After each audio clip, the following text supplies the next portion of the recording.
በኢትዮጵያ ውስጥ ያለው የባህር መታወር፣ የባህር ግርዶሽ፣ የባህር እውርነት እንዴት ይታያል?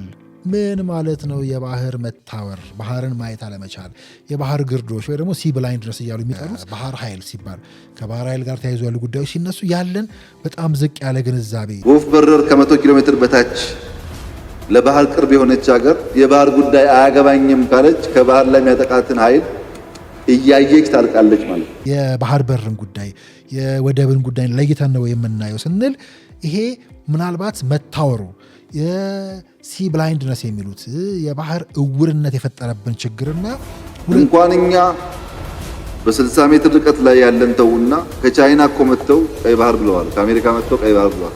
ከፈረንሳይ መጥተው ቀይ ባህር ብለዋል። ያስፈልገናል ብለው እንደ ቆዳ እንደ ቅመማ ቅመም ሌሎች ወርቅ እና ሌሎች ጉዳዮችን በአግባቡ ትገበያየ ነበር። በኦሽኖግራፊ በጣም በርካታ ነዳጅ፣ ምግብ፣ መድኃኒት ኦሽን ውስጥ አለ። ከዛ ወደዚህ የመጣች ሀገር ከነበራት ወዳልነበራት በጣም በትልቁ ከነበራት በኋላም ሲያነሳው ወደ መሀል ስንሄድ በዚህ ሁሉ ቁጥር ይዛ የሌላት ሀገር ብሎ ጭምር ነው የሚያነሳት። ባህር ማጣት ከዛ በኋላ ደግሞ አሁን ጭራሽ ባህር ከኛ ሩቅ የመሰለ እንዳላስፈላጊ ተደርጎ እንዲታይ ያደረገው ምንድን ነው? እንዴት ነው ወደዛ የገባ ነው ብለን ሌላው የባህር ላይ ምድና ነው። የባህር ላይ ምድሮች በጣም ናፍታቶች ከ120 በላይ መቶዎች አግኝተዋል። በትምህርት ቤት ደረጃ በፖሊሲ ደረጃ በካሊኩለም ደረጃ ልንሰራበት የሚገባ ግንዛቤ በመፍጠር ነው ይህንን ግርዶሽ ይህንን መታወር መግለጥና ብርሃኑን ማየት የምንችለው ከብርሃኑ ከበረከቱ መቋደስ የምንችለው። ውረድን ውረድ አላዋጣንም፣ ፍና ከስቃይ አላዋጣንም፣ ሆብሎ ገድሎ መሞት ላይ ዳዳው ከእንግዲህ ብረት ገብስ ሆኗል ዕዳው። አዲሱ ትውልድ ሀሳብ ነው ሜዳው።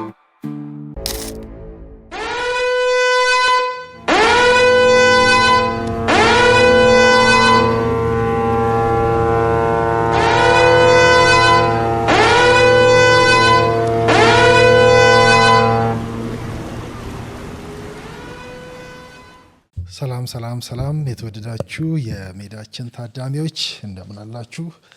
እንደምን ቆያችሁን? እንግዲህ ዛሬም ተገናኝተናል። ቀዩን ምዕራፍ እንግዲህ ደግሞ ዛሬ ትንሽ ከረር አድርገን አስደንጋጩን ቀዩ ህልምና ምናልባት ቀዩ መታወርና ባህር ማየት የተሳናቸው የቀይ ባህር ዕውሮች ብለን ቀዩ ባህርና ቀዩ ምዕራፍ፣ ቀዩ ህልም፣ ቀዩ መታወር ብለን በጣም ሰፋ ያለ ኮንሰፕት አሁን ካለንበት ሁኔታ ጋር የሚያያዝ ግን ሳይንሱንም ጠቅሰን ወዴት ነው እየሄድን ያለ ነው? ምንድን ነው እየተከናወነ ያለው? አያያዛችንስ ምን ይነግረናል? ከሳይንስም አንጻር ከታሪክም አንጻር ይሄ ጉዳይ እንዴት ይታያል ስንል ዛሬ በዋናነት የቀይ ባህር መታወር ብለነዋል። በእርግጥ ጉዳዩን በቀጥታ ስናየው ከእኛ ጉዳይ ጋር የተያዘ ብቻ አይመስልም፣ ሳይንስ ነው። ዓለም አቀፍ ማሳያዎችን ነው እንግዲህ ለዚህ ማሳያ አድርጌ የማነሳው ወይ ደግሞ ዓለም አቀፍ ጉዳዮች ራሱ እንዲያለውን ጉዳይ እንዴት ያዩታል? ከዓለም አቀፍ እንግዲህ ሲ ብላይንድነስ ነው የሚሉት በሙያ አጠራሩ ማለት ነው። በደንብ ታሪካዊ ዳራውን እናያለን። ከኛ አንጻር ደግሞ እንመጣና የቀይ ባህር ዕውሮች ወይ ደግሞ የባህር ኃይል መታወር ባህር ጋር ተያይዞ ያሉ ጉዳዮችን በሙሉ ማየት ያለመቻልን ጉዳይ ከሳይንስ አንጻር እናየዋለን። እናም ባህር ግርዶችና ምናልባት የቀይ ባህር ዕውሮች ብለን ጉዳይን ወደኛ በደንብ እናመጣዋለን። አሁን ካለው ውዝግብ ጋር ከቀዩ ምዕራፍ ጋር ከቀዩ ባህር ጋር በደንብ አያይዘን ለማየት እንሞክራለን።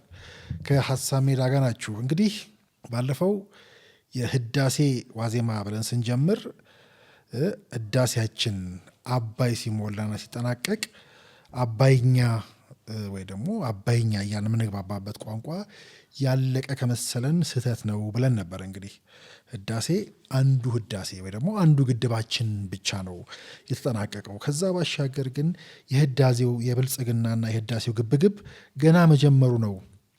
ለዛም እንዘጋጅ ብለን ምናልባት ካስታወሳችሁ ደጋግመን ለማስመር ሞክረናል። ይህንን ጉዳይ በህዳሴ ዋዜማ ብለን እንዲሁ የአባይ ማስታወሻና አባይኛ ጉዳዮቻችንን ስንጀምር ገና ነው የህዳሴ ግድብ ነው የተጠናቀቀው፣ የህዳሴው ዋዜማ ላይ ነን፣ ሌላ የምንስፈነጠርበት የብልጽግና ፍልሚያ ላይ ነን፣ ግቡ ይቀጥላል።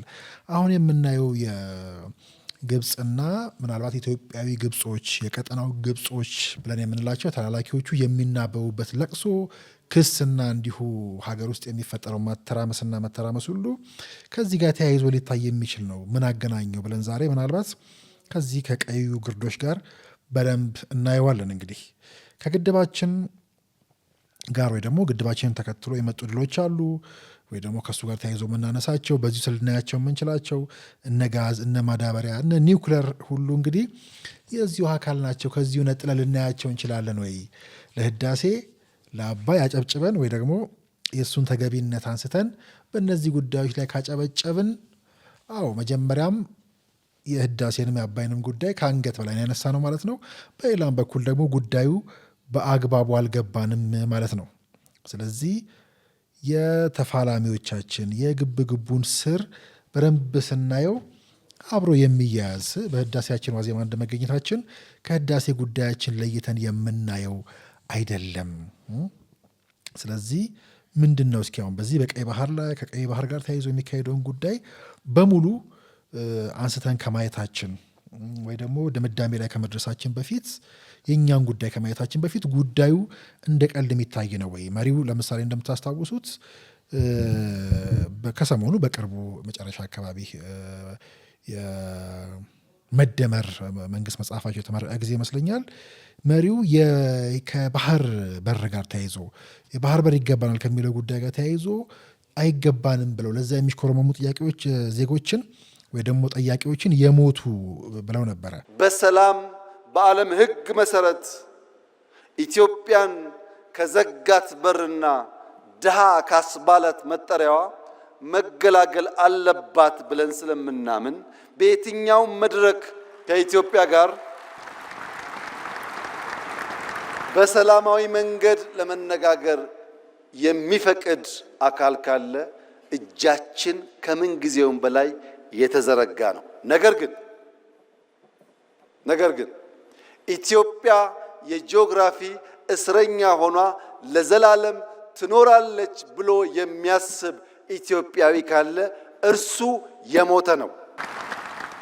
ይህንን እንግዲህ ሳይንሱን ተውሰን ነው ዛሬ እንድናየው የፈለግኩት ወይ ደግሞ እንድናደምቀው ማለት ነው። ሳይንሱም ወይ ደግሞ በዚህ በሙያው ቋንቋ መታወር ነው ተብሎ የሚጠራው እንግዲህ የባህር ግርዶሽ ወይም ደግሞ የባህር መታወር ነው የሚሉት። ከዛ ወደኛ ወደ ቀይ ባህር መታወር ወይ ደግሞ የቀይ ባህር ውሮች እያልኩ እኔ በምጠራው ስንመጣ በደንብ እናየዋለን። ግን የባህር መታወር ወይ ደግሞ የባህር ግርዶሽ ሲባል ይሄ ሲ ብላይንድነስ እያሉ በእንግሊዝኛው የሚገለጸው ማለት ነው።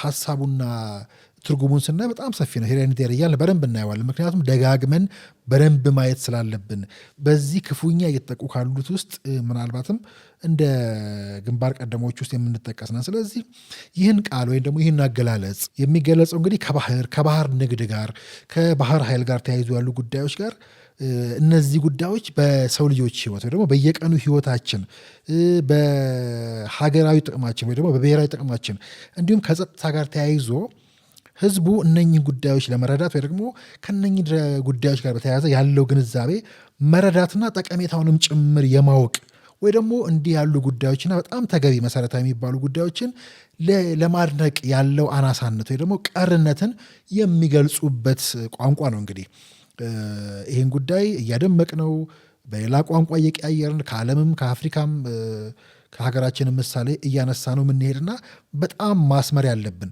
ከአሁን በኋላ ስንነጋገር ምናልባት ደጋግመን የምናነሳው ጉዳይ ማለት ነው። ስለዚህ እንደ ማህበረሰብ ያ ማህበረሰብ የሚታወርባቸው አሁን በጠቀስናቸው ጉዳዮች እውቅና ለመስጠት ለምሳሌ የባህር ወይ ደግሞ ከባህር ጋር ተያይዞ ያሉ ጉዳዮች ቅድም የጠቀስናቸው ለአንድ ሀገር ኢኮኖሚ ወይ ደግሞ ለአንድ ሀገር ይሄ ማዕከላዊ ወሳኝ የሚባሉ ከኢኮኖሚ ከሴኩሪቲ ከኢንቫይሮንመንት አንጻር ወሳኝ መሆኑን ወይ ደግሞ ወሳኝ ሚና እንደሚጫወት ማህበረሰባዊ መረዳታችን በጣም የወረደ ዝቅተኛ ሲሆን ያንን መረዳት ሲያቅተን ማለት ነው። እንግዲህ ይሄ የባህር መታወር የባህር ግርዶሽ እያልን በእኛ ቋንቋ ከጠራ ነው እጅግ በጣም አደገኛ ተብሎ ነው የሚጠራው። ምናልባትም ስትራቴጂካዊ መታወር ስትራቴጂክ ብላይንድነስ እያሉ ጭምር እንዲጠሩት የሚያደርግ ነው። ምክንያቱም ባህር በቀጣይነት ዘመናዊ ህይወት ለመምራት በዘመናዊነት ለመቀጠልና ለማደግ ያለውን ሚና ጭምር ኢግኖር እያደረገ ወይ ደግሞ ያንን እየተወ እየዘነጋ የሚሄድ በመሆኑ ወይ ደግሞ እንደዚያ እየዘነጋ እንዲሄድ የሚያደርገው ወይ ደግሞ ይሄ በጣም ቀጣይነት ባለውና በአንድ ሀገር መዘመን ውስጥ መሰልጠን ውስጥና መቀጠል ውስጥ ያለውን ሚና እየዘነጉ መሄድ ጭምር ነው ይሄ የባህር መታወር ወይ ደግሞ የባህር ግርዶሽ የሚባለውና ይህንን ኢግኖር ያደረገ ወይ ደግሞ ይህንን ደግሞ ቸል ያለ ሀገር ደግሞ ስትራቴጂክ መታወር ወይ ደግሞ ስትራቴጂካሊ ባህርን ስትራቴጂካዊ ግርዶሽም ጭምር ይገጥመዋል ብለው ነው እንግዲህ የሚያነሱ። ለዛ ነው የሲ ብላይንድነስ እጅግ በጣም የባህር ግርዶሽ ባህርን ማየት አለመቻል እጅግ አደገኛ መታወርና ስትራቴጂካዊ መታወር ነው ብለው የሚያነሱ ማለት ነው። ስለዚህ አደገኛ ነው ይሄ የአንድን ሀገር ሀብት ወይ ደግሞ የመኖር የህልውና ጥያቄ ራሱ ከዛ ከመበልጸግ ከማደግ ጋር የተያያዘ ጉዳይና ከፓወርን ኃይልን ህልውናን ከማረጋገጥ ጋር ጭምር ተያይዞ የሚያዝ ነው። ስለዚህ ሀገራት ይህንን ጉዳይ ቸል ያሉ ጊዜ ምናልባት የኢኮኖሚ በሂደት ውስጥ የኢኮኖሚ ይሄ መቆም መላሸቅና በኢኮኖሚ መውደቅ ጭምር ከዛ በኋላ የደህንነት ስጋቶች ጋር ተያይዞ ያሉና እንዲሁም ከህልውና ጋር ጭምር ያሉ ጉዳዮችን ቸል እንደማለት ጭምር የሚያዩት ነው እንግዲህ ይሄ የባህር መታወር የሚባለው። ስለዚህ ምናልባት ይሄን ጉዳይ እንግዲህ በጣም ዝነኛና መነጋገሪያ ባለሙያዎች መነጋገሪያ እየሆነ የመጣውና ወደ አደባባይ መጥቶ ዝነኛ መሆን የጀመረው ይሄ ቃል የባህር መታወር ባህርን ማየት አለመቻል የባህር ግርዶሽ ወይ ደግሞ ሲ ብላይንድነስ እያሉ የሚጠሩት እንግዲህ ከ1990ዎቹ እስከ 2000ዎቹ አካባቢ ፌመስ የሆነ ጉዳይ ነው። ጉዳዩም እንግዲህ ምናልባት ከኛ ጋር ለይተን ላናየው እንችላለን። ይሄ በጣም ዝነኛ የሆነ ታዋቂ የሆነ የመጣው እንግዲህ በዩኬ የባህር ኃይል ወይ ደግሞ በዩኬ የባህር ክርክሮች ላይ ደግሞ ከባህር ጋር ተያይዞ የሚነሱ ክርክሮች ላይ ይነሳ የነበረ ከዛም ይሄ ተንታኞቹ ባለሙያዎቹና ጉዳይ የሚመለከታቸው ሰዎች የእንግሊዝን ዜጎችን ብቻ ጭምር ሳይሆን በነገራችን ላይ የፖለቲካ ሰዎችን ፖለቲካ ውስጥ የሚሳተፉ ፖለቲከኞችን ጭምር የባህር ጋር በተያይዞ ወይ ደግሞ ከባህር ኃይል ጋር ተያይዞ ያለው ጉዳይና ያ ከፓወር ጋር ያ ከቀጣይነታችን ጋር ለሀገሪቱ ቀጣይነት ስጋት ከመሆኑ ጋር ወይ ደግሞ ያዝነው አያያዛችን ቸል እያልን መምጣታችን ከነኚህ ሁሉ አደጋዎች ጋር እንደሚያያዝ ገብቶናል ብለው እንግዲህ ህዝቡን ብቻ ሳይሆን ፖለቲከኛ ነኝ የሚለውን ጭምር ሊያነቁበት የሞከሩት ቸል እያልን መምጣታችን ያለውን አደጋ እናውቃለን ወይ በሚል ያቆጠቆጥ የመጣና ዝነኛ እየሆነ የመጣ እዛ አካባቢ የሆነ ሀሳብ ነው። ከዛ በኋላ ነው እንግዲህ አሁን በዓለም አቀፍ ደረጃ ይሄ ስለ ማሪታይም ስለ ባህር ኃይል ከባህር ጋር ተያይዞ ያሉ ጉዳዮችን በሙሉ ሲነሳና እንደዚህ አይነት ችግር ያለባቸውን የከፋ ችግር ያለባቸውን ጭራሽም ከዚህ እንዲርቁ የተደረጉትና ያሉትም የማይጠቀሙባቸውን ጭምር በአግባብ ያልተረዱትን ለመግለጽ የሚውለው ማለት ነው። እንግዲህ ያው እንግሊዝ ታውቃላችሁ ከነ ስዊዝ ካናል ጋር ተያይዞ በኋላ ከነ ፈረንሳይ ጋር በነበራቸው ግብግብ ወደ ኢትዮጵያም ለመምጣት ያው የአባይን ምንጭ ለመቆጣጠር ስዊዝ ካናልን ለመያዝ በኋላ ሱዳን ላይ ያደረጉትን ግብግብ ሁሉ ስናይ እንግዲህ እንግሊዝ በባህር ኃይል የነበራትን የበላይነት በኋላም ከፈረንሳይ ጋር በነበራት ግብግብ ያሸነፈችው የጠንካራ የባህር ኃይል እንደነበራት መሆኑን እናስታውሳለን።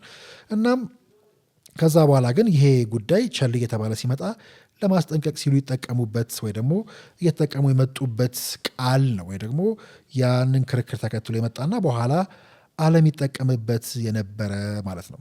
ስለዚህ ይሄ የባህር መታወር ወይ ደግሞ ባህርን ማየት አለመቻል የባህር ግርዶሽ እያልን የምንጠራውን ጉዳይ ምናልባት ይሄ አሁን የጠቀስናቸው ብቻ ሳይሆን የጋራ ይሄ እንደ የማህበረሰብ ውድቀትን የመንግስትን ውድቀትና ምናልባት ውሳኔ ሰጪ አካላት የባህር ኃይልን ወይ ደግሞ የባህርን ወሳኝነት መሰረታዊነት ወይ ደግሞ መሰረታዊ ሚና እንዳለው በህይወታችን ውስጥ በባህር ንግዱ ውስጥ በደህንነት በአካባቢ ጭምር በአካባቢ ጥበቃና በዓለም አቀፍ የኃይል አሰላለፍ ውስጥና የተቀያየረ ኃይል ውስጥ ያለውን ሚና በጋራ እንደ ማህበረሰብ እንደ መንግስትና ውሳኔ ሰጪ አካላት ጭምር በጋራ ይህን ጉዳይ መዘንጋታቸውን ነው እንግዲህ የባህር መታወር የባህር ግርዶሽ እያሉ የሚጠሩት ማለት ነው። ስለዚህ እነኚህ ምናልባት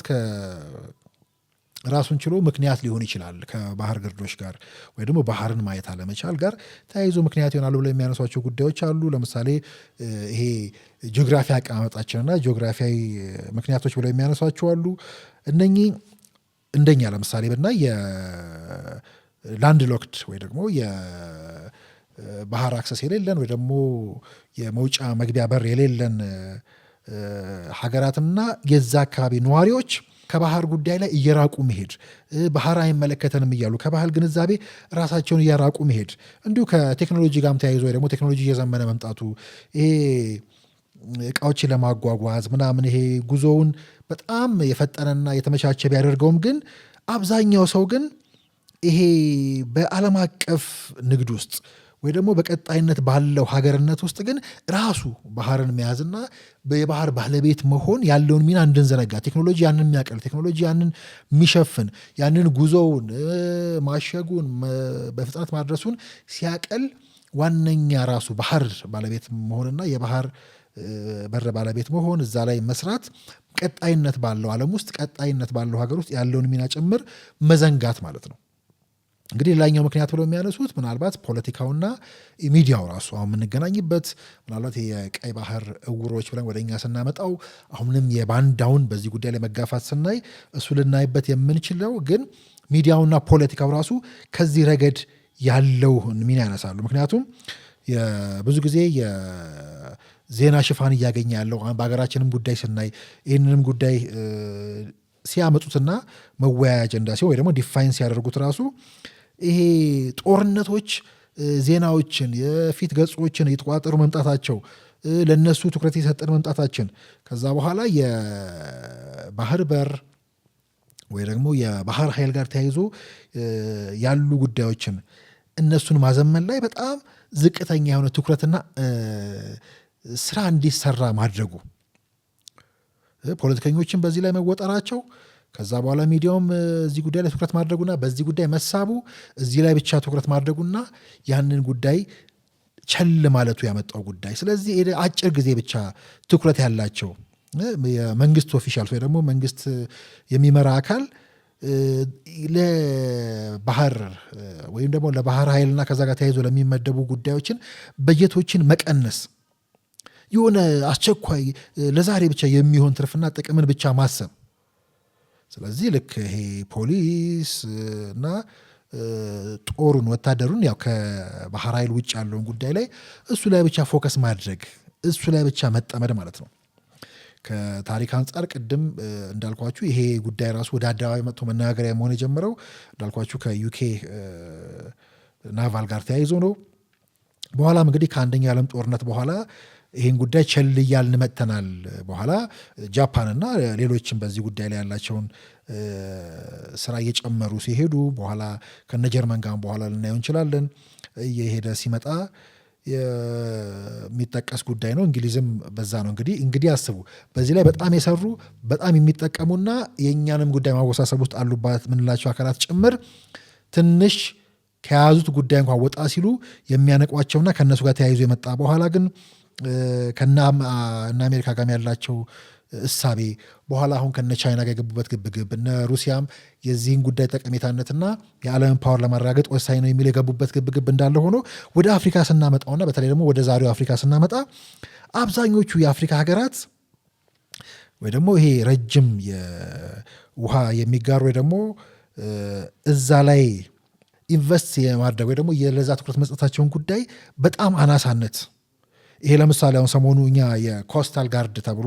በፌዴራል ፖሊስም ተመርቆ ለምሳሌ የህዳሴ ላይ የሰራ ነው አዲሱ ሐይቅ ንጋት ሐይቅን ለመጠበቅ ተመረቁ የሚባለው ቀድመን የጀመርነው የባህር ስራችን አካል ተደርጎ የሚታይ ግን አብዛኞቹ የአፍሪካ ሀገራት በተለይ ዛሬ ላይ እነኝን ጉዳዮች ቸል ማለታቸው ከዛ በዚህም የተነሳ ይሄ ለባህር ላይ ውንብድና ወይ ደግሞ እንዲህ ውሃ ላይ ላሉ ውንብድናዎች መጋለጣቸው ከዛ በኋላ ህገ ወጥ ለሚባለው የአሳ ማጥመድና ይሄ የባህር ላይ ውንብድናዎችና ከዛ ጋር ተያይዞ ለሚሰሩ ስራዎች ተጋላጭ መሆናቸውን እንግዲህ እንደ ማሳያ አድርገው ያነሱታል። ምናልባት በኋላ ስናነሳው ማሳያውን የቀይ ባህር እውሮችና በተቃራኒ ደግሞ እነኚህ በእኛ ቀይ ባህር ላይ የቀይ ባህር ኃይሎች ያሰለፏቸው አይገባንም ቀይ ባህር የሚሉ የኛው ጉዶችን ጨምሮ ስናይ ምናልባት ጉዳዩ አሁን ከጠቀስነው ጉዳይ ጋርም የሚያያዝና የዚህን ጉዳይ በአግባቡ አለመረዳት ብቻ ሳይሆን ሌሎች ስሮችንም አብረን የምናገኝበት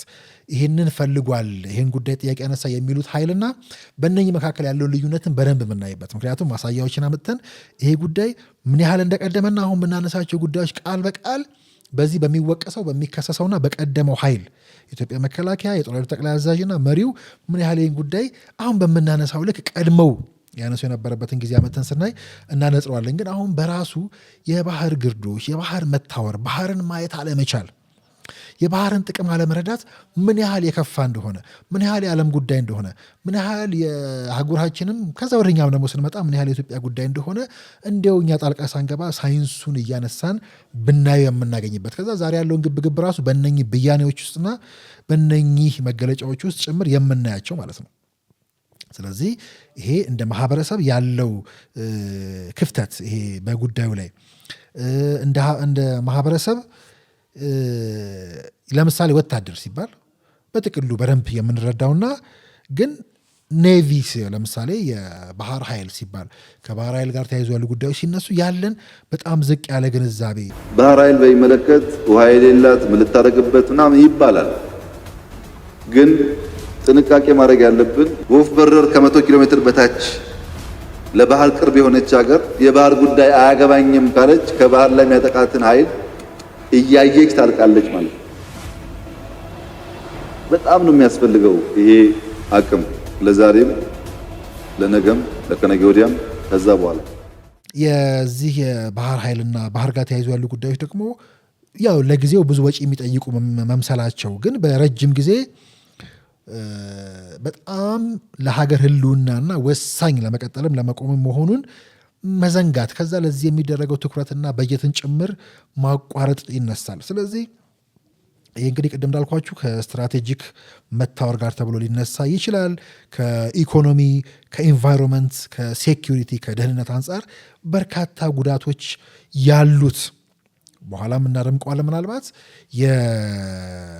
አብዛኛው የዓለማችን ንግድ የዓለም ንግድ ከ80 በመቶ በላይ የሚሆነው በዚህ በባህር ላይ የሚጓጓዝ መሆኑ አብዛኛው ሰው ይሄ ከባህር ተነጥሎ የሚኖረውም ቢሆን አብዛኛው ሰው ምን ያህል በዚህ ጉዳይ ላይ በባህር ንግድ ላይ በባህር ላይ የሚጓጓዘው በዚህ ንግድ ላይ ጥገኛ መሆኑን የማያውቅ በዚህ ጉዞ ውስጥ ጥገኛ መሆኑን በአግባቡ አለመረዳትን ጭምር ነው። ግን ከኢኮኖሚ አንጻር ብናየው እንኳን እንደዚህና በኋላም በየመሃሉ የምናነሳቸው አይነቶች በጣም ጉዳቶች ያሉት ይህንን ማየት የማይችል ይሄ ለምሳሌ ይሄ የሚደበቀው እንግዲህ የባህር ወይ ደግሞ የባህር ጋር ተያይዞ ያሉ ጉዳዮች በፖለቲካው ውስጥ በማህበረሰብ ውስጥ ወይ ደግሞ ማህበረሰባዊ ውይይቶቻችን ውስጥ አሁን ለምሳሌ ኢትዮጵያ ውስጥ ብዙ ጊዜ ታቡ ተደርጎ እንደቆዩ ማለት ነው። ባህር ኃይል ባህር ይገባናል የባህር በር ወደብ የሚለው ጉዳይ እንድናወጣውና እንደሌለ እንድናስብ እንደተደረግ ነው ማለት ነው። ከዛ በትምህርትና በትምህርት ስርዓት ውስጥም ጭምር ይሄ እንዲሰርጽ የሚደረግበት ማለት ነው።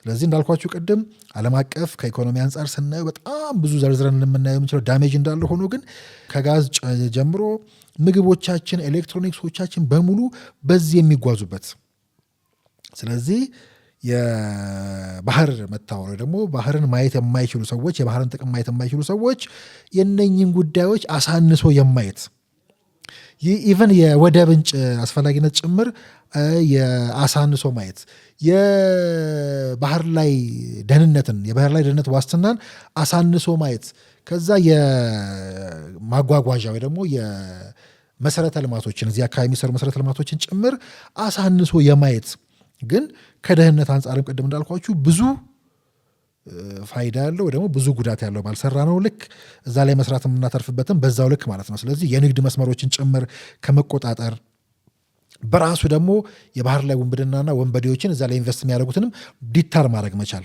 ማስፈራራት መቻል ሁሉ በውስጡ ያለበት ከሴኪሪቲ አንጻር ከደህንነት አንጻር ብናየው ማለት ነው። ሌላው የባህር ላይ ውንብድና ነው። የባህር ላይ ወንበዴዎች በጣም ከ120 በላይ መርከቦች አግተዋል። ስራሳት ሰርቶላቸዋል። ከዚህ ውስጥ ከ15 ሚሊዮን የአሜሪካ ዶላር በላይ ገቢ ያለው። ስለዚህ ይህ ነገር እንዴት ይቆማል የሚለው ጉዳይ ለአካባቢው አሳሳቢ ነው። ፈላጊያቸው፣ ማቅዳጃቸው፣ ማሰልጠኛቸው በዛው ልክ እያደገመጡ አሁን ለአካባቢው ስጋት ነው። እናም የውሃ ላይ ጉዞዎችን በውሃ ላይ የሚደረጉ ጉዞዎችንም በጣም ሴኪዩር ሴፍ የማድረግ ደህንነታቸው የተጠበቀ ለማድረግ ሁሉ የሚረዳ ነው። ግን እንደ ማህበረሰብ ይህን ማየት ማንችል ከሆነ በዚህ የታወርን ከሆነ የዚህ ላይ የሚደረጉ ስራዎችን እዚህ ላይ ኢንቨስት ማድረግን ማሳነስ ለምሳሌ የኮስታል ጋርድ የሚባሉት አይነትን እነሱን ጉዳዮች አለማወቅ ወይ ደግሞ ለነሱ በአጠቃላይ ደግሞ የባህር ኃይል አስተዳደር ለሚባለው ጉዳይ ያነሰ ግምት ይኖረናል ማለት ነው። ስለዚህ ይሄ ከኢንቫይሮንመንት አንጻር ብናየው ለምሳሌ ባህሮችን ለመቆጣጠርና ያው ከክላይሜት አየሩንም የአየር ንብረቱንም ለመቆጣጠር ከዛ በኋላ በተሻለ ከባህርም ምግብ ለማግኘትና ያን የተጠበቀ ለማድረግም ጭምር በጣም ተያያዥ የሆኑ ጉዳዮች ይሄ ከሲቪላይነስ ስንል ከዛ ጋር ተያይዞ ያሉ ጉዳዮች በሙሉ ሲነሱ እነኝን በሙሉ የሚያያይዝልን ወይ ደግሞ የሚያነሳልን። ሌላው ግን መናቅ የሌለበት ነገር በኦሽኖግራፊ በጣም በርካታ ነዳጅ፣ ምግብ፣ መድኃኒት ኦሽን ውስጥ አለ። እነዛ ጉዳዮች ህዝቡ እየበዛበት የሚሄድ ሀገር ሁሉ መጨነቅ ያለበት ስለ ምግብ ነው። እንዴት ዜጎቼን አበላለሁ ብሎ ማሰብ አለበት እና ከኦልተርኔቲቭ ፉድ ሶርስ አንጻርም ሲታይ ሚናቅ አይደለም ሚናው። ስለዚህ በእኛ ህይወት ውስጥ ምን ትርጉም አለው ብለን ብናነሳ እንዳለ ለምሳሌ ከደቡባዊ ቻይና እስከ ቀይ ባህርና እስከ አርክቲክ ያሉ ጉዳዮችን ብናነሳ የእያንዳንዳችን ህይወት የምናነሳበት ቅድም እንዳልኩት አሁን ባለው ሁኔታ በተለይ የዚህ የባህር ላይ ውንብድና እየጨመረ መምጣት፣ እዛ ላይ የሚደረገው ግብግብ እየጨመረ መምጣት፣ እዛ ጋር ከአሳ ማጥመድና የአሳ ሀብቶች ጋር ተያይዞ ያሉ ጉዳዮች በሙሉ መጨመራቸው፣ ከዛ እነኚህ አካባቢዎች ላይ የሚደረገው ወይ ደግሞ የሚኖሩ ማህበረሰቦች ደግሞ እዛ አካባቢ የሚደረጉ ጉዞዎችና እንቅስቃሴዎች አየሩንም ወይ ደግሞ አካባቢውን ራሱ ለከፍተኛ ብክለት እየዳረጉ መሆኑን የምናነሳበት ቅድም እንዳልኩት የነ ቻይና የነ አሜሪካና የነ ራሽያ ጭምር እዚህ አካባቢ ዋና መሆኑን አውቀው ግብግብ መቅጠማቸውን ጭምር የምናነሳበት ወይ ደግሞ ይሄ ሁሉ የሚታይበት ከነኚህ ጋር ሁሉ ተያያዥነት አለው። እንኳን እኛ በ60 ሜትር ርቀት ላይ ያለን ተውና ከቻይና እኮ መጥተው ቀይ ባህር ብለዋል። ከአሜሪካ መጥተው ቀይ ባህር ብለዋል። ከፈረንሳይ መጥተው ቀይ ባህር ብለዋል። ያስፈልገናል ብለው ለምን? ለንግዳቸው። እኛም ንግድ አለን በአቅማችን። ንግዳችንን መከላከል ያስፈልጋል። ይሄ ጉዳይ እንደምታስቡት እንግዲህ ብዙ ጊዜ ያሰብንበት ነገር ነው። ዝም ብሎ አሁን የመጣ አይደለም። ግን ባህር ኃይል ሲባል የሚቃወሙ ሰዎች አሉ። እኔ ይገርሙኛል። ዝግጅት እንዴት ይጠላል? ይሄን ተረክ ትንሽ መግራት ያስፈልገናል። ትልቅ ሀገር ነን። በዓለም እኮ በእኛ ፖፑሌሽን 11ኛ ሀገር ነን። አትናቁት። ይሄ ቀላል ነገር አለን። በኢኮኖሚ ራቅ ነው እንጂ በፖፑሌሽን ትልቅ ነን። ይህን የሚያክል ሀገር ዝም ብሎ እንደዚሁ ታፍኖ ያስቸግራልና ንግግሮቻችን፣ ሚዲያዎቻችን ኮንሽስ መሆን አለባቸው። ይህንን በሙሉ ማየት የማይችል ሀገር ደግሞ እንደ ሀገርስ አለ ወይ ብለን እንድንጠይቅ የሚያደርሰውን ጉዳት በዝርዝር ስናየው ከዚህ በላይ የሚያስከፋ የአቅርቦት ሰንሰለቱን ማቆም ወይ ደግሞ ያንን መቁረጥ ከዛ ጋር ተያይዞ የሚመጡ ጫናዎችን አብሮ ይዞ የሚመጣ ማለት ነው። ይሄ ኢኮኖሚክ ሾክ የሚሉት አለ እነሱ ስትራቴጂካዊ ተጋላጭነትም ጭምር የሚያመጣ ማለት ነው። በባህር በኩል የሚመጡብን ጥቃቶችን ወይ ደግሞ ባህር ካላቸው ሀገራትና እነኛ መሰረት አድርጎ የሚሰነዘሩብንን ጥቃቶች በሙሉ መከላከል አለመቻል ማለት ነው። ከዛ ጋር የሚመጡ የስትራቴጂካዊ ተጋላጭነት ጋር ጭምር ችግር ይዞ የሚመጣ ቅድም እንዳልኩት ከአካባቢ ጋር ተያይዞ በጣም ከፍተኛ ጉዳት ይዞብን የሚመጣ ያው ራሱ የባህር ውስጥ ያለ ሀብት ራሱ ውስን ነው። እዛ ጋር ሀብቱን ለማግኘት ከዛ በኋላ ሌሎች ባዕድ ነገሮች ላይ ለመጠቀምና በስርዓት ያንን ማስተዳደር የሚችል አለመኖሩ፣ ግንዛቤውም ኃይሉም አለመኖሩ በራሱ የሚያመጣው ነገር ስላለ ከጂኦፖለቲካልም በጣም ለብዙ ጉዳዮች ባዳ የምንሆንበት ሰርፕራይዝ የምንደረግበትን ጉዳይ ጭምር የሚፈጥር ማለት ነው። ምክንያቱም ተቀናቃኞቹ ይህንን ባህርና ከባህር ጋር ተያይዞ ያለውን ጥቅም ለመቆጣጠር ከመስራታቸውና እኛ እዛ ላይ ታውሮ መቅረት በራሱ ይዞ የሚመጣው በጣም በርካታ ነገር ስላለው ማለት ነው።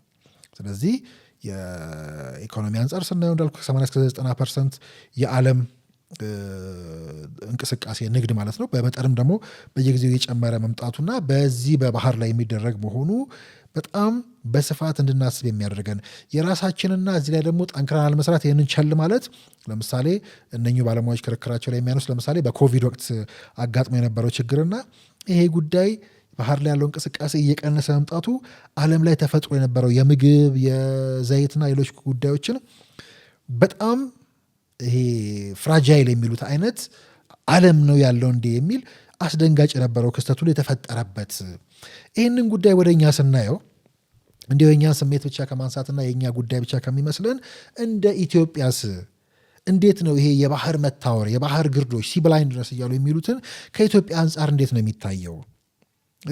አሁን ባህር ያስፈልጋታል ስንል ባህር ነበራት ኢትዮጵያ ስንል በዚህ የባህር ግርዶች ተጠቅታለች በባህር መታወር ተጠቅታለች ስንል አሁንም እስኪ ስልካችን እጃችን ላይ ያዝነው ስልክ ለምሳሌ እኔ እንደማነበው እጃችን ላይ ያለው ስልክ አውጥተን ኮምፒውተራችን አውጥተን እስኪ ሲ ብላይንድነስ እያልን ለማንበብ እንሞክር። ይህንም ከኢትዮጵያ ጋር አያይዘን እናንሳው። ዓለም ነው ስለኛ እየመሰከረ ስለኛ እያወራ ያለው እኛም ከዚህ ጉዳይ ምን ያህል ርቀን እንደነበረ ጭምር ወይ ደግሞ ይሄ ጉዳይ እኛ ምን ያህል እንደጎዳን እኛ የባህር ባለቤቶች እንደሆን ጭምር በእኛ ስሜትና ትንታኔ ዝም ብሎ ግልብ ንግግር ብቻ ሳይሆን እንዲሁ እጃችን ላይ የያዝነውን ስልክ እየጎረጎርን ዓለም ይሄ ሲ ብላይንድነስ የሚለውን የባህር መታወር የባህር ግርዶሽ የሚለውን ሲያነሳ እንዴት ነው እኛን የሚያየን የሚለውን ጉዳይ ብናይ እንዲሁ የኢትዮጵያን ጉዳይ በስፋት የምናገኝበት እኔም ከመሸጋገሪያው በኋላ ኢትዮጵያስ ከዚህ አንጻር በኢትዮጵያ ውስጥ ያለው የባህር መታወር የባህር ግርዶሽ የባህር እውርነት እንዴት ይታያል? ዓለምስ ኢትዮጵያ የምር የባህር ግርዶሽም የሌለባት ባህርም የሌላት ሀገር ናት ብሎ ነው የሚያስባት ወይ ብለን በተወሰነ መልኩ እሱንም እያነሳን ወደ ቀይ ባህር እውሮች እንመለሳለን። ከሀሳብ ሜዳ ጋር ናችሁ። ቀዩ ምዕራፍ፣ ቀዩ መስመር፣ ቀዩ ፍልሚያ። ዛሬ ደግሞ በዋናነት ቀዩ መታወር፣ የቀይ ባህር እውሮች፣ የቀይ ባህር እውርነት የሚለውን ጉዳይ እያየን ነው። አብራችሁን ቆዩ።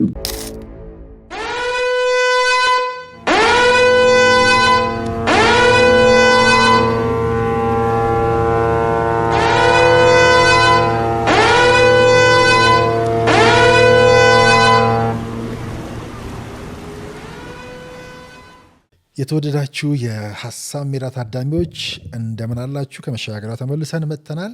እንግዲህ ስለ ባህር መታወር በተለይ ወደኛ ስናመጣው የቀይ ባህር እውሮች እያልን ያለ ነው። የቀይ ባህር መታወር ስንል ምን እያልን ነው? ወይ ደግሞ በአጠቃላይ እንደ ዓለም የቀይ ባህር መታወር የሚለውን ጉዳይ ስናነሳ ምን ማለት ነው የሚለውን ጉዳይ አይተናል። ከዛ ይህን ጉዳይ ቀጥታ ወደኛ አምጥተን ስናየውስ ምን ማለት ነው? እስኪ እጃችን ላይ ያዝነውን ስልክ እንዲያው ይሄ እኛ የምናነሳው እኛ ስለፈለግና ስለወደድን የምናነሳው የመንደር ሀሳብ የመንደር ጉዳይ የመንደር ግድ ለመንደሬዎች ግድ የሚሰጥ ጉዳይ ሳይሆን ዓለም አቀፍ ትኩረት ያለው ዓለም የሚነጋገርበት የሚታወቅ ጉዳይ ነው። ከኛም አንጻር ብናየው እያንዳንዳችን ስልካችንን አወጥተን ምን ማለት ነው የባህር መታወር፣ ባህርን ማየት አለመቻል፣ የባህር ግርዶሽ ወይ ደግሞ ሲ ብላይንድነስ እያሉ የሚጠሩት ምን ማለት ነው እያልን ስናይ እስኪ እንዲሁ ከኛ በፊት ዓለም ራሱ ኢትዮጵያን ከዚህ አንጻር እንዴት ያያታል ብለን እንዲሁ አለፍ አለፍ እያልን ብናይ በኢትዮጵያ ላይ እንግዲህ የተሰሩ ጥናቶች የኬዝ ስተዲ ብለው የሚያነሷቸው አሉ። ለምሳሌ ከ1993 በኋላ ብለው ነው የሚያነሱት። ይሄ ምን ማለት ነው በኋላም ልናየው እንችላለን። ግን እንዴት ይሄ የባህር ግርዶሽ የባህር መታወር ባህርን ማየት አለመቻል እንዴት ቀጠናዊ ከስትራቴጂ ጋር ተያይዞ ከወደብ ከባህር መውጫ የባህር በር ከማግኘት ጋር ተያይዞ እንዴት ስትራቴጂካሊ ዋጋ እንዳስከፈለን ስትራቴጂካሊ ዋጋ ያስከፈለ ጉዳይ መሆኑን ያነሱታል። ምናልባትም ይሄ ኢትዮጵያ ከ1993 በኋላ ነው እንግዲህ ባህርን ማጣት የጀመረችው። ይሄ ዓለምም የሚያነሳው እያንዳንዱ ሰነድ የሚያነሳው ነው። ይሄ ከዛ በኋላ ለወደብም ለባህርም ያላት ቅርበት እየራቅ የመጣው እንዲያውም ምናልባት ይህን ዓለምም ራሱ አስገራሚ አድርጎ ነው የሚያነሳው። ምክንያቱም አብዛኛ ትልቅ ከሆኑ በታሪክም የባህር ኃይል ጠንካራ የባህር ኃይል ከነበራቸው ውስጥ በኋላም ግን የተዘጋች የተቆለፈች ሀገር ሆና በተለይ ከኤርትራ መገንጠል ከኤርትራ ነፃ መውጣት በኋላ 1993 በኋላ እንዴት እንደሆነች ሲያነሳ ራሱ ዓለም አቀፍ ሰነዶችን ይህን ጉዳይ የሚተነትኑ ሰዎችን ስናይ በጣም በሚያስገርም ሁኔታ ነው የሚያስገርም ብሎ ነው የሚያነሳው። ከዛ ወደዚህ የመጣች ሀገር ከነበራት ወደ አልነበራት በጣም በትልቁ ከነበራት በኋላም ሲያነሳው ወደ መሀል ስንሄድ በዚህ ሁሉ ቁጥር ይዛ የሌላት ሀገር ብሎ ጭምር ነው የሚያነሳት። ስለዚህ ከዚህ ጋርም ተያይዞ ኢትዮጵያ ኤክስፒሪየንስ እያደረገች የመጣችው የከፍተኛ የባህር መታወርም ከዚህ ጋር ተያይዞ የመጣ ከዛ ጊዜ በኋላ ተያይዞ የመጣ በኋላ ይሄንንም ስትራቴጂክ መታወር እኔ ግርዶሽ የማልለው ማሳነስ ነው አይደለ? ግርዶሽ ውስጥ የሆነ ማየት የሚባል ነገር ስላለ ትንሽ ቃሉም ስለሚለሳለስ ግን መታወር ልንለው የምንችልበት በጣም ቬሪ ስትራቴጂክ ነው የሚለው የኛን ጉዳይ ሲያነሳ። ከዛ ፖለቲካዊም ነው ከኢኮኖሚም አንጻር ይሄ የራሱን የቻለ ችግር አመጥቷል። ከሉዓላዊነትም ከደህንነትም አንጻር ብናየው እንደዛ እያሰፋ ነው የምንሄድ። ግን ኢትዮጵያ በኋላ በክሮኖሎጂካል ኦርደሩን አስቀምጠን ለማየት እንሞክራለን። ግን በታሪክ አንጻር ስናይ ከጥንታዊት ኢትዮጵያ እስከ በኋላም ሜዲቫል ኢትዮጵያ የሚባለው ዘመን ላይ ስንመጣ በብዛት እንግዲህ ከሃይላንድ ቤዝድ የሚሉት ኢትዮጵያ በታሪኳ ቀይ ባህር አክሰስ የነበራት ከዛ እንደ አዶሊስ ያሉትን ወደቦቻችንን በአክሱማዊት ዘመነ መንግስት ማለት ነው የነበረውን በኋላም የምጽዋና የአሰብን ጭምር ታሪክ ወይ ደግሞ ይህን ዲስከስ የሚያደርጉ ሰዎች የኢትዮጵያን ኬዝ እያነሱ የሚሄዱበት በኋላም ከ19ኛው እስከ 20ኛው ክፍለ ዘመንም ኢትዮጵያ የባህር በሯን ወይ ደግሞ የባህር መውጫዋን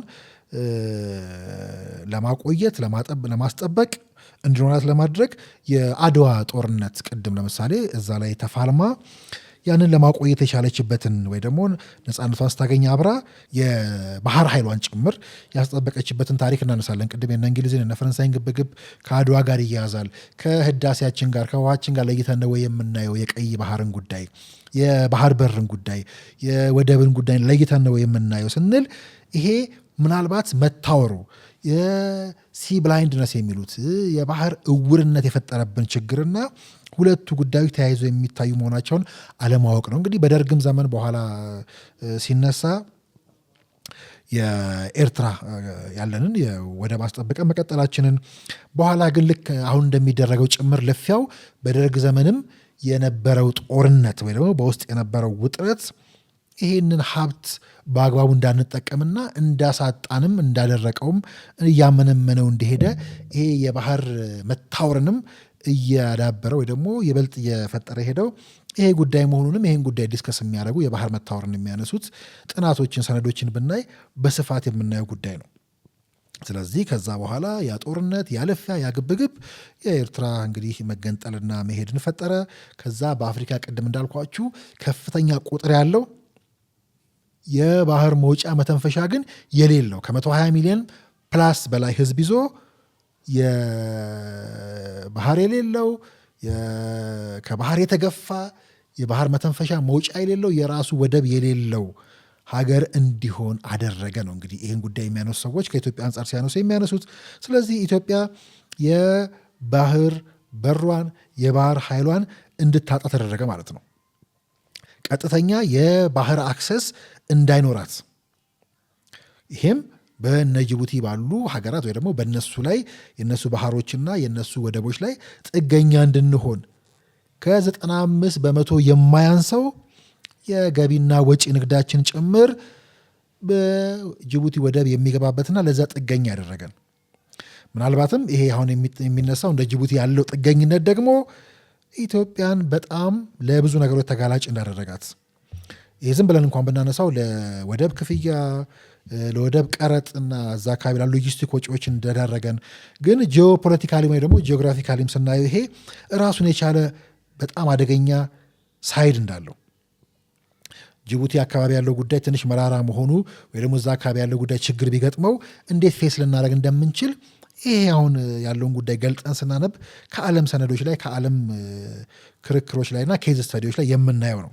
ስለዚህ ይሄ ከኢትዮጵያ ጋር ተያይዞ ይሄ በሲ ብላይንድነስ ወይ ደግሞ ባህርን ማየት አለመቻል የባህር መታወር እንዴት ተፈጠረ ብለን ብናይ የምን ውድቀት የምን ውጤት ነው የምን ጉድለት ነው ብለን ብናይ አሁንም ምናልባት ኢትዮጵያ ላለፈው ጊዜ ወይ ደግሞ ካጣን በኋላ የጠንካራ የማሪታይም ፖሊሲ ወይ ደግሞ የባህር አስተዳደር የባህር ኃይልም ጠንካራ ፖሊሲ እዛ ላይ ባህርን መሰረት ያደረገ ጠንካራ ፖሊሲ አለመኖሩ በተለይ ከ1993 በኋላ ይሄ ጉዳይ ሙሉ ለሙሉ እየፈረሰ መምጣቱን ዛሬ የምንከሰስበት ኃይሎች ወደ እኛ እንዳንመጣ አሁኑኑ ብዬ ነው እንጂ ድምዳሜ እንዳይሆንብን እንጂ እንድናጣ ያደረጉን ከዛ ይህንን ጥያቄ ማንሳት ነውር ያደረጉብን አካላት ዛሬ የቀይ ባህር እውሮች የምንላቸውና ተጠቅለው የሚታዩ አይገባንም የሚሉ ይህን ጥያቄ ዝም ብለን እንዳነሳን የሚያስቡትን ጭምር የምናይበት ጊዜውም ከዛ የሚጨምር መሆኑን እነዚህ ኬዝ ስታዲዎቹ ያነሳሉ።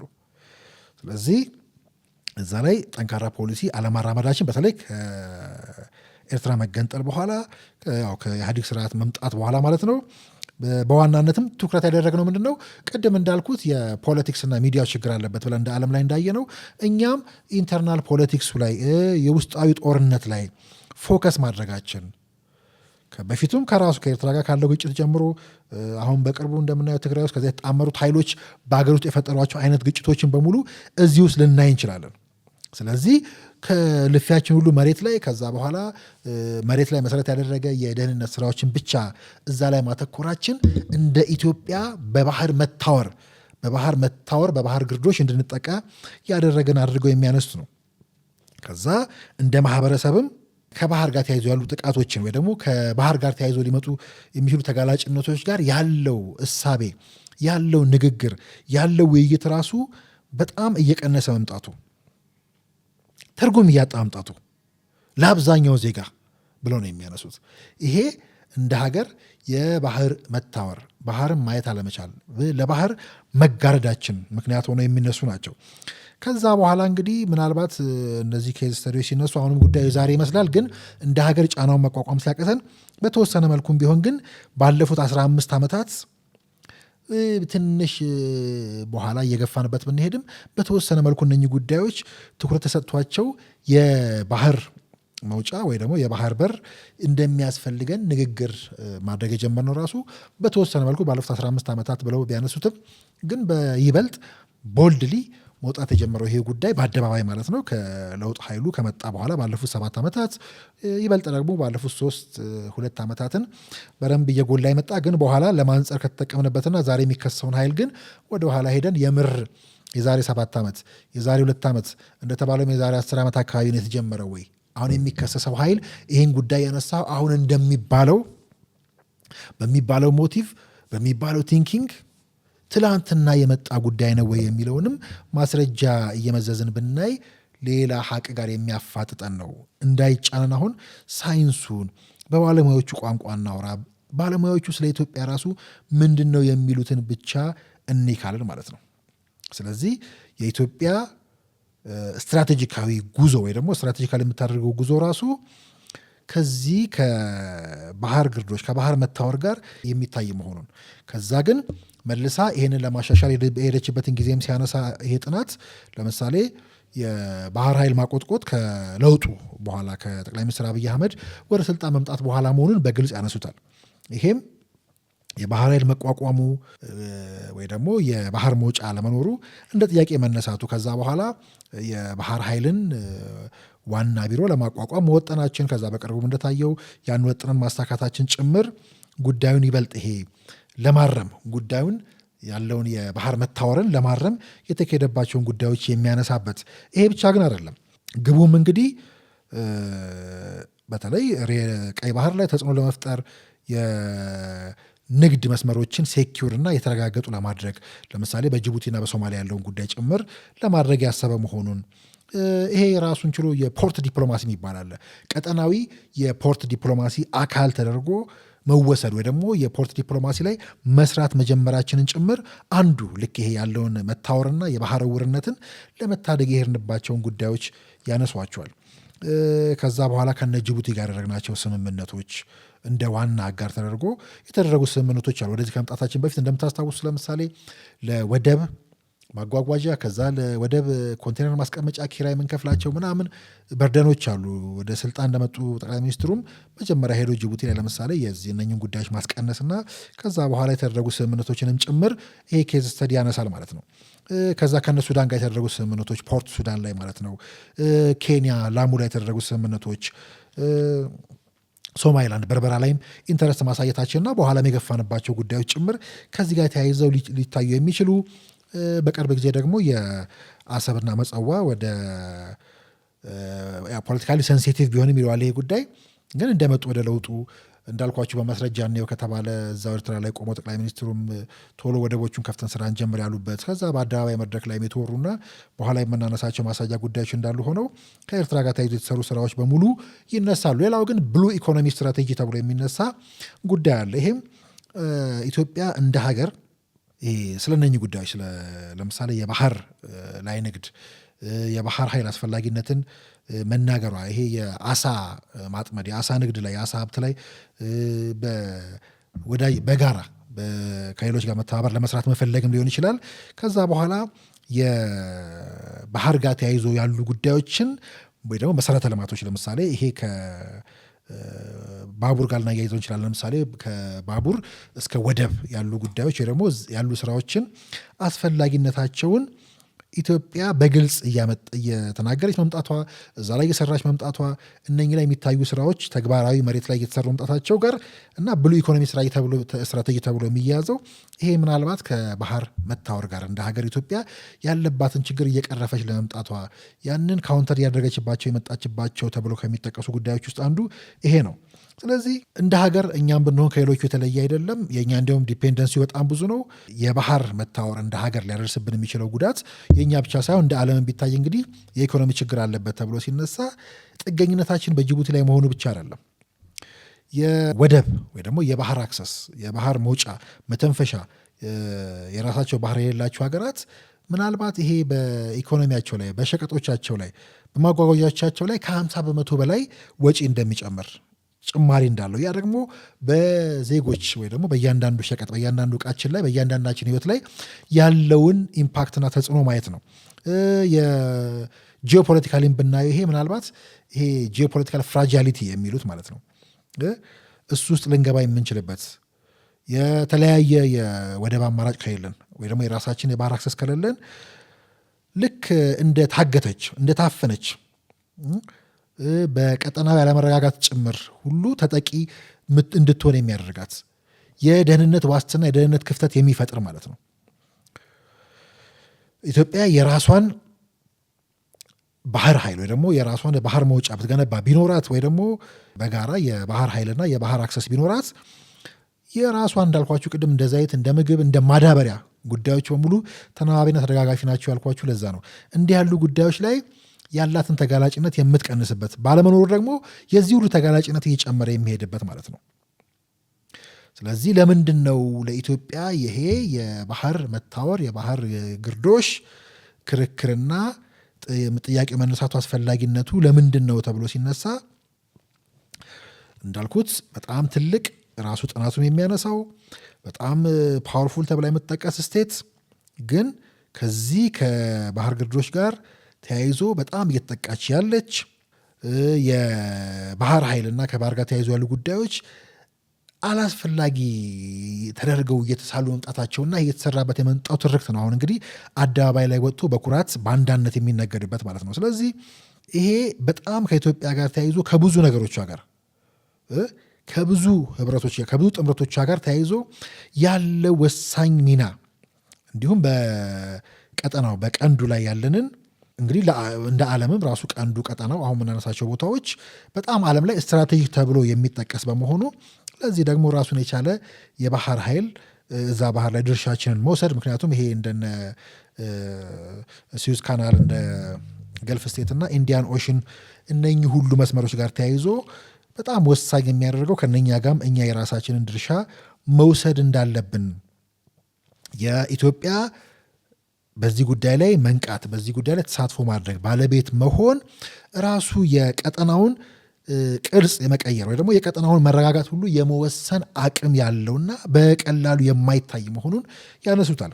ስለዚህ ኢትዮጵያ ያጣችው ግን ማጣትን ወይ ደግሞ ለባህር እውር መሆን ዲዘርቭ አታረግም፣ አይገባትም ነው የሚሉት በጥናታቸው። ስለዚህ የእሷ መኖር እድገቷ በቀጥታ ሊያያዝ የሚችለው አስተማማኝ ከሆነ የባህር መውጫ፣ የባህር መተንፈሻ ከባህር ኃይል ጋር የተያያዘ መሆኑን ያነሱታል። ስለዚህ አሁን እያቆጠቆጠ የመጣው የባህር ኃይላችን እንዲሁም የራሳችንን የባህር እስረኞች አይደለንም፣ ይገባናል፣ ነበረን፣ በተለያየ መንገድ ያስፈልገናል ብለን ቀይ ባህር ላይ መውጣት አለብን፣ ኢንዲያን ኦሽን ላይ መውጣት አለብን፣ ይገባናል፣ ይመለከተናል ይሄ ጉዳይ ማለታችን ራሱን ችሎ አሁን አካሄዳችን እየቀየረ የመጣ መሆኑና ተገቢነቱም እንደኛ ላለ ሀገር አስፈላጊ መሆኑን ያነሱታል። እንግዲህ ምናልባት ከኛ ጋር ተያይዞ ያለውን ጉዳይ ጠቅልላ እንዲያው በቅደም ተከተል እያየን ለመቆጨት የነበሩ ሙከራዎች ከዛ ኖሮን ያጣነው ጉዳይ መሆኑን ለማንሳት እንዳልኳችሁ ከ93 በኋላ ያጣነው ጉዳይ መሆኑ በታሪክ ግን ስናይ ከአንደኛው እስከ 7ኛው ክፍለ ዘመን ተብሎ በሚነሳው በቀደመው የአክሱማይት ኢምፓየር ውስጥ ብናይ እነ አዶሊስ አሉ። ከዛ ቀጥተኛ የቀይ ባህር የምንወጣበትና ኢትዮጵያ በጣም ተረት ይመስላል የተጻፈ ነው የምናያቸው ኬዝ ስተዲዎችም ላይ ያለ ነው። ቀጥታ ከሮም ጋር የምትገናኝበት ከኢንዲያ ከአረቢያ ጋር የምትገናኝበት የነበረ ጊዜ ነው። እንግዲህ ይሄ የቀደመውን የአክሱማይትን ዘመን ስናነሳ ከዛ ኢትዮጵያ ዓለም አቀፍ ወይ ደግሞ የዓለም አቀፍ ንግዱ አካል የነበረችበት እንደ ቆዳ፣ እንደ ቅመማ ቅመም፣ ሌሎች ወርቅ እና ሌሎች ጉዳዮችን በአግባቡ ትገበያየ ነበረ። ይሄ ወደ ብዙ ቁጭት ውስጥ የሚከተን ነው። እኛ አለን ብለን ስንነሳ ዛሬ አይን ባወጣ መንገድ ለመካድ የሚካሄደው ርቀት አለን የምንለው እኛ ነው ብለን ስንል ይሄ የነበረን ዓለም የሚያውቀው ታሪክ የመዘገበው በጣም ድል ማስረጃዎች ያሉት ጉዳይ ማለት ነው። በመካከለኛውም ላይ ስንመጣ እንግዲህ ራሱን ችሎ የነበረን ግን በተለያዩ ምክንያቶች በተለያዩ ያን የነበሩ ኃይሎችና ውጊያዎች ምክንያት ይሄ የነበረው እያጣን የመጣንበት ግን ሙሉ ለሙሉ ዝግ ያልነበርንበት ማለት ነው። ስለዚህ ወደ ውስጥ ማየት የጀመርንበት በኋላም 19ኛው ክፍለ ዘመን ላይ ስንመጣ እንግዲህ እነ ምኒልክ ዘመን ማለት ነው የዚህ የባህር በር የባህር ኃይል አስፈላጊነት ላይ ወይ ደግሞ ለመዘመን እንደ ሀገር ለመቀጠል አስፈላጊነቱ ላይ የተግባባንበት ከዛ በኋላ እንግዲህ ይህንም ሴኪዩር ያደረግንበት ማለት ነው። በአሰብ በመጸዋ በኩል በዲፕሎማሲም በኃይልም ጭምር አስጠብቀን የነበረበት ቅድም እንዳልኩት የአድዋ ድል ራሱ ከዚህ ጋር የሚያያዝ ነፃነታችን ከዛ ያን ነፃነት መጎናጸፋችን ከዚሁ አክሰስ ጋር ከዚሁ የባህር ጉዳይ ጋር የሚያያዝ መሆኑ ማለት ነው። ስለዚህ ይሄ ወደ ማጣት ወደ ነበረን ጥገኝነት በሙሉ የመጣ ነው ዝም ብለን ሳይሆን ከነኚህ ጋር ተያይዞ ያሉ ጉዳዮች በመሆናቸው ከዛ ቅድም በፖለቲካሊ ኢኮኖሚካሊ ከሴኪሪቲ አንጻር እነኚህ ጉዳዮች ምንድን ነው የሚያሳጡን?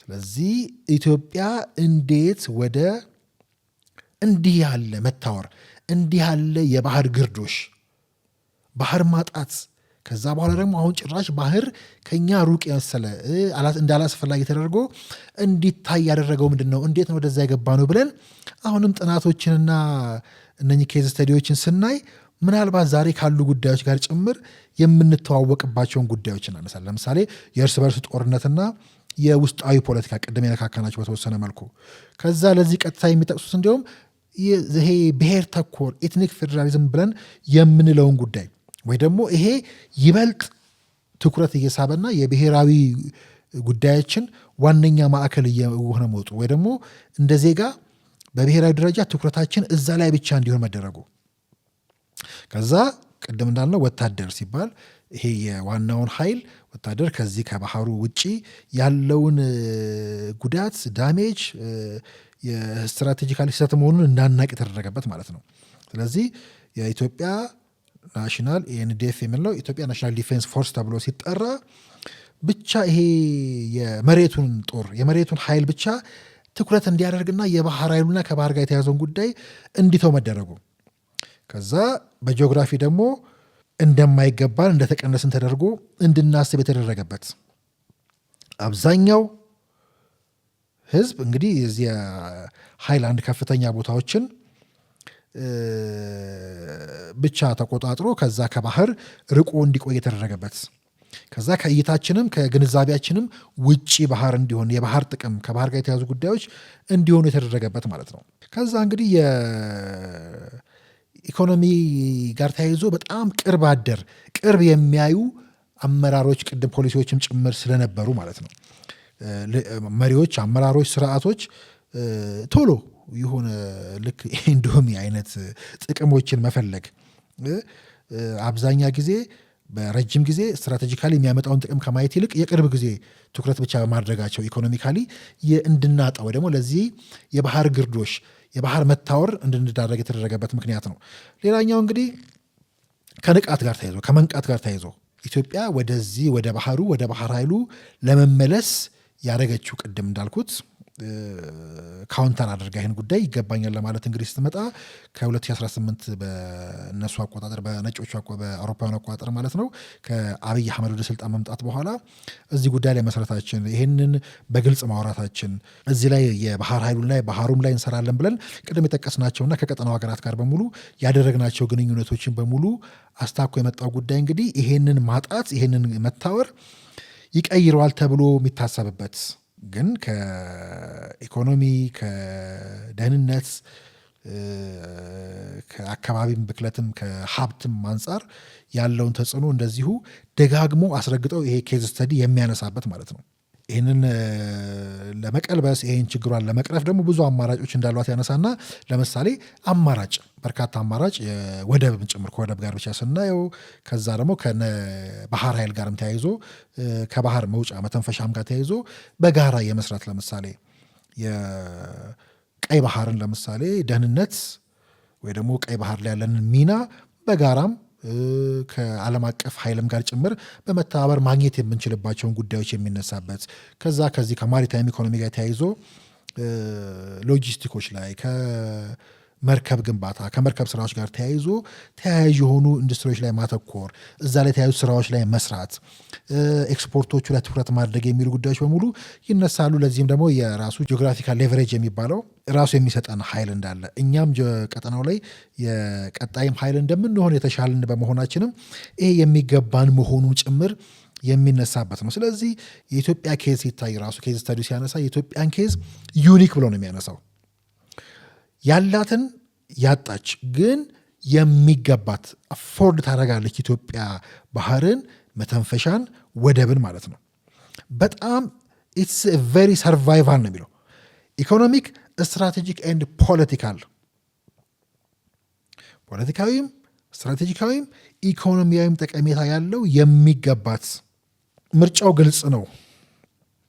የማነበው አሁን ጽሁፍ ራሱ እንደሚነግረኝ ተጋላጭነቱ አለ። በ21ኛው ክፍለ ዘመን ማሪታይም ስትራቴጂ ያ እንደገና ኢትዮጵያን ድጋሚ ሪዲፋይን የሚያደርጋት በዚህ ጉዳይ ላይ ነቅታ መሳተፍ እንዳለባትና እንደሚገባት ቀጠናው ላይ ወሳኝ እንደመሆኗ የሚያስፈልጋት ጭምር መሆኑን ይሄ በስፋት ቀድመን ራሱ ምንድነው ጉዳዩ ሳይንሱ ምንድነው ባለሙያዎቹ የሚያወሩበት ጉዳይ ምንድነው የሚለውን እኔ ስንል የምናገኘው ነው። የባህር መታወር የባህር ግርዶሽ ጋር ተያይዞ ስለኛ ምንድነው እየተባለ ያለው ስለ ኢትዮጵያስ ቢሆን ምን ይባላል ስንል በፍጥነት እንደው እያለፍን ስናየው ይሄ ግን በየጊዜው የምናየው የባህር መታወራችን የባህር ውርነት የሚያደርሰው ጉዳት አደገኝነቱ በብዛት መነገር ያለበት ከዛ የቀይ ባህር ውርነት የቀይ ባህር መታወር የቀጠናው የቀንዱ መታወር ደግሞ አብሮ ሊታይ የሚችል እንዲህ ያሉ ጉዳዮችን እንዴት ነው ካውንተር ማድረግ የሚቻለው? እንዴት ነው መቀልበስ የሚቻለው?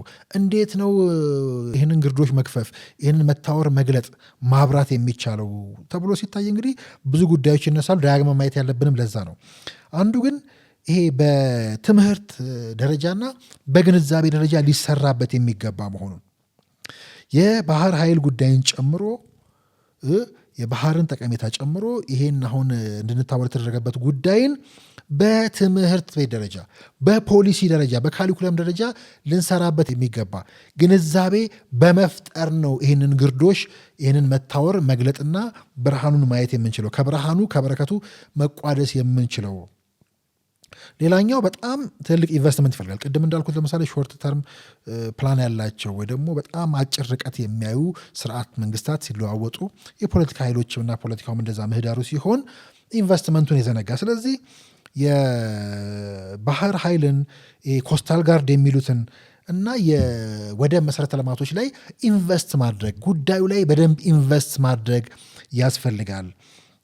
ቀጠናዊ ጥምረቶች፣ ቀጠናዊ ትብብሮች በጋራ ደግሞ ባህር ላይ የሚሰሩ ጉዳዮችን አብሮ ለመስራት የባህር ላይ ውንብድናና ሌሎች ተያያዥ ጉዳዮችንም አብሮ ለመከላከል መስራት፣ የመረጃ ልውውጥ ያሉ ጉዳዮች በስፋት ሊሰራባቸው እንደሚገባ ከዛ ቅድም እንዳልነው የብሉ ኢኮኖሚ ስትራቴጂ ቅድም እየተከተልን የመጣ ነው ከለውጡ በኋላ እንደጠቀስኩት ይሄ በጣም ተጠናክሮ መቀጠል ያለበት ጉዳይ መሆኑን በጣም ዘላቂነት ያለው ቀጣይነት ያለው የባህር ሀብት የባህር ኃይል ከባህር ጋር ተያይዞ ያሉ ጉዳዮች ለእድገት ለዋስትና ለህልውናም ጭምር ሴኪሪቲያችንን ለማረጋገጥ ጭምር ወሳኝ መሆኑን ማስረገጥና ማስመር ያስፈልጋል። የባህር መታወር የባህር ግርዶሽን መቀልበስ የምንችለው መለወጥ የምንችለው እንዲህ ባሉ ማሳያዎች ነው እንግዲህ ብለው የሚያነሱት ይሄንን ነው። ምናልባት ወደ ቀይ ባህር መታወር ወደ ቀይ ባህር የኛው ጉዶች ወይ ደግሞ የኛው በዚህ ጉዳይ ላይ ታወሩ ብለን ስናነሳ የምናነሳቸው ጉዳዮች ጋር የሚያፋጠን ዛሬ በአደባባይ ጌጥ መስሎ የቆመውና የምናየው ጉዳይ እንዴት ያለ አሳፋሪና በብዙ ሊተነተን የሚችል መሆኑን ከዚህ ጋር አያይዘን የምናነሳው ይሄ ምናልባት ደጋግመን የምናየው የጂኦግራፊ እስረኛ ከብሔራዊ ጥቅምም ከብሔራዊ መታወርም የብሔራዊ መታወርም የገጠመንና አሁን በምናየው ግብግብ ውስጥ የምናነበውን ይህን ሁሉ ጉዳይ ልናነሳ የምንችልበት ከዚሁ በተቃራኒ ግን የሚከሰሰው ኃይልም ራሱን ችሎ ይከሰሳል። ራሱን ችሎ የሚከሰሰው ኃይል ቅድም እንዳልኳችሁ ስነሳም ልዩነቱን ስናየው ነው ይበልጥ አስደንጋጭነቱን የምናየው። እነኚህ ከሳሾች አደባባይ ላይ መቆማቸው በብዙ የሚያስደነግጥ የሚያሳፍር መሆኑ እንደተጠበቀ ሆኖ ምናልባት ከዚህ በፊትም ቀርጬው ወይ ደግሞ ሰርተነው ወደ እናንተ ያልደረሰ ፕሮዳክሽን ላይ አሁን የሚከሰሰውን ኃይል ያነጸርንበት ሁነኛ ማሳያ አለ። ምናልባት ይሄ ኃይል አሁን የሚከሰሰው በዘረኝነት ዛሬ ድንገት የሆነ እንደ ይሄ ፓትሪዮቲዝም ወይ ደግሞ ያንን መቀስቀሻ አድርጎ ለሆነ ውጊያ ለመቀስቀስ ድንገት እንዳነሳ ነው። ከዛ በላይ ግን አደባባይ ላይ የሚነገረው የቀይ ባህር መታወርና የቀይ ባህር እውርነት ብለን ስናነሳ እንድናጣ የተደረግ ነው እያለን ያጣ ነው። ከዛ በኋላ ይሄንን የኃይል ሲሄድ አብሮ እንድናጣ የተደረገና ሁሌ ኢትዮጵያን ለመረበሽ ቅድም እንዳልኩት በኢትዮጵያ ውስጥ ፖለቲካ ላይ ስናተኩር እዛ ሄደው የሚመሸጉ ያን ያሳጣንና ሲሄድ ይዞን የሄደው ኃይል ራሱ የቀይ ባህር መታወር የምንለው ባህርን የሚያክል ነገር ይዞ ከባህር መጠቀም ያልቻለው ኃይል ባህርን የሚያክል ነገር አፍኖ የያዘው ከዛ ባህርን የሚያክል ነገር የባህር ኃይልን ነገር እንድናጣ ያደረገው ኃይል ዝም ብሎ በ30 በ40 ደቂቃ ጉባኤ እንደ ባህርን እንደ ተራ ነገር ግመል አጠጡበት ብሎ የሰጠ ኃይል ከዛ ሁለቱም ለዘመናት የሰጠውም ታፍኖ የያዘውም ጥቅሙን ሳያቅ የተቀመጠበት ከዛ ይሄን ቀይ ባህር የሚጋሩ ቀይ ባህር እየተገባን ትላንት እንድናጣ የተደረግነው አሁን ልናገኝ ስንል ኑ አይገባንም የሚሉ የእኛን ጉዶችን ጨምሮ የባህርን ጥቅም የማያውቁ ባህር በትብብር ሊያመጣ የሚችለውን ፋይዳ ጭምር የማይረዱትን የምናይበት የቀይ ባህር እውሮች ብለን ስንል እነሱን በብዛት እያደመቅን የምናይበት ነው። እሱን በቀጣይ የምናየው ይሆናል። ከሀሳብ ሜዳ ጋር ናችሁ። ለአብሮነታችሁ ደግሜ አመሰገንኩ። የሰዓት ጉዳይ ባይገድበን ምናልባት በማሳያ ከዚህ ጋር ተያይዞ ከቀይ ባህር መታወር ጋር ተያይዞ ያለውን ጉዳይ ምናልባት ቀጣይ ክፍል አድርገ ነው እሱን ማብረን የምናይ ይሆናል። ለአብሮነታችሁ ደግሜ አመሰግናለሁ። ባህር ማየት የተሳናቸው የቀይ ባህር እውሮች በቀዩ ምዕራፍ ይበልጥ እያደመቅነው የምንሄደው ጉዳይ ነው። ደጋግመን እንመላለስበታለን። ይህ መታወር ይህ ግርዶሽ በብዙ መገለጥ አለበት። አዎ እንደ ትምህርት መሰጠት አለበት። አንዱ ንቃት ነው። ንቃት በትምህርት ቤትም በንግግሮቻችንም በውይይቶቻችንም መሀል መፈጠር ያለበት ነው። እንደው እኛ ጣልቃ ሳንገባ እንደ ዓለም የባህር መታወር የሚባል ኮንሰፕት አለ። ሳይንስ ነው። በዛ ደረጃ እንደው ይሄን ለማንሳት የሚያፍሩ የሚሸበቡ ዜጎች ዛሬ ከግንዛቤ የራቁ ሰዎች የሞቱ ብቻ ሳይሆኑ በሳይንሱም ቋንቋ የታወሩ ናቸው። ስለዚህ የቀይ ባህር እውሮችን ደግሞ በይበልጥ በቀጣዩ መሰናዶ እናደምቀዋለን። ለአብሮነታችሁ አመሰገንኩ። ከሀሳብ ሜዳ ጋር ነበራችሁ። ሰላም ቆዩን።